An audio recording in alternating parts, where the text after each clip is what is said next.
Welcome back to the show, everybody. Yo, RWBY Volume 6 is live and direct, and we're going to have that goodness for you later. But I got to take care of this Adam short. Got to take care of it, man. Just finished watching, sitting down with it. And I'm like, given, like, where we know Adam as a character is, it was good to have this short because it brings us to our word of the day. Perception. How we perceive. How we perceive how others perceive us, how we perceive things in general, period. When you take a look at what this character short was showing us the rise and fall of somebody whose greatest humiliation and defeat came by your ex-girlfriend hitting you in the back with a double axe hammer like she was Greg the Hammer Valentine. But that's our Blake, though. We love you, girl, regardless of that. When I sit here and you sit up here and you watch the growth of a man like Adam, is that it's true what they say. Absolute power corrupts absolutely. Because once you get a sniff, once you get a taste, you can't get enough. It's like we started with them kids breaking into that dust factory. And Adam like, yo, let's put in some work. And it's like, and to sit up here and to just like, even though that it wasn't really visualized for real, for Adam to feel what I like to call a swag factor, to know that what you doing is getting across, that's that taste, that first hit. And once you get that, you never get it back. In this though, we also understand the thing that we know about Adam as a character and what's important. He believes in the cause that he's fighting for. And through the rest of this, we understand, we now know, and what we learn for it to be reinforced by the short is Adam don't care how much blood he spills, who he hurts, what it is. But you have to understand that each of his results fed more and more into his lust for power. Because at the end of the day, Adam Taurus is nobody but somebody who wants to be the fawness. Not be the man, but be the fawness who stands atop all men. All fawness is everybody. Everybody will bow to me, Adam Taurus, because you will hold these L's. That's just what it is.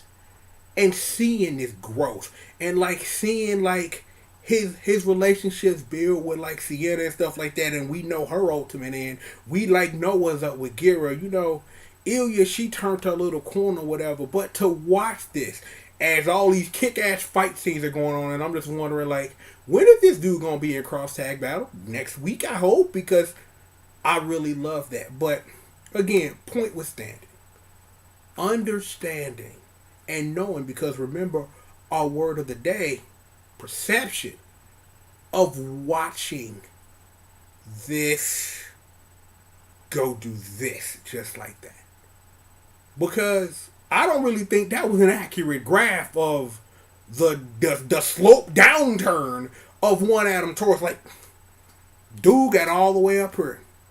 He sat up here, won the respect of those he worked with, of those who he reported to. Like, Sienna herself, like, yo, you keep putting in work, and nephew, you gonna be the man, baby.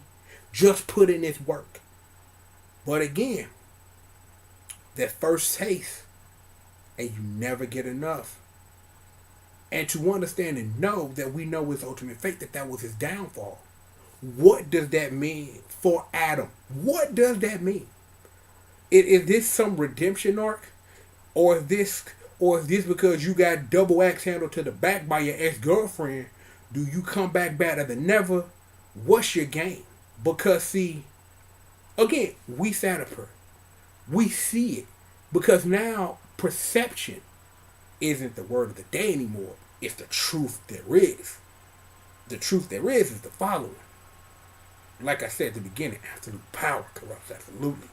You get your first hit, dude, and you don't know how to swing that right, you will rap. And we sat up there through this whole short, like I said, and we watched the rise and fall of this man. It's like sometimes you can literally have everything in your favor and still take you one of them. Sometimes no matter No matter how high you build, no matter how much you put in, sometimes your fate will be your fate. And it was just his fate to fall. Is that, yeah, near the end in volume 5, like late volume 4, whole volume 5, he got a little too ahead of himself. He got a little too ahead of himself. He like, yo, I need more of that power, I need more of that head. And it cost him.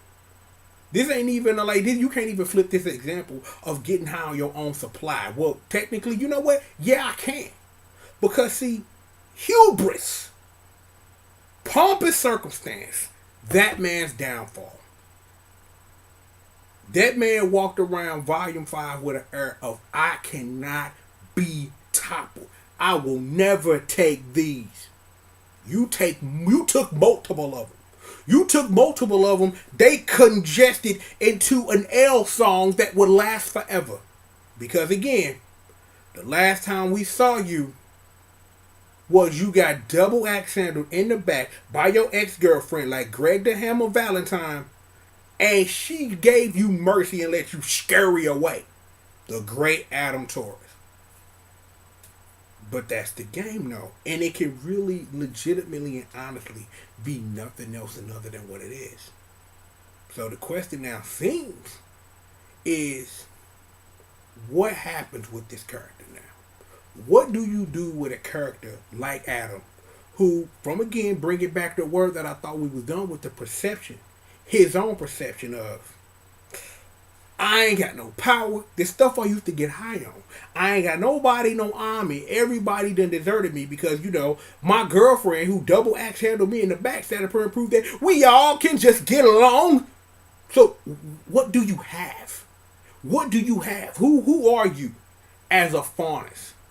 As an existential being, Adam Torres, who are you? Let's give volume 6 the chance and the opportunity for us to find out.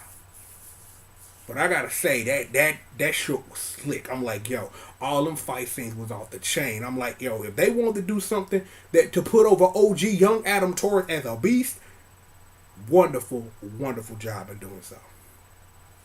But now that we've handled old business, it's time to handle new business. So, after these commercial messages, where of course you sit back, relax, and stay tuned, we're gonna get into volume 6 proper.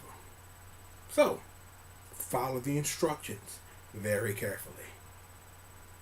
Sit back, relax, stay tuned. You know who I am, you know who my squad is, and you know we got what you need, and we will have so much more of that, and indeed more, after these commercial messages. I really, honestly, legitimately think double axe handle to the back like Greg the Hammer Valentine is some of my best work. Shout out to Blake. Shout out to Bumblebee. You know what gang it is. Throw it up. More show after these commercial messages.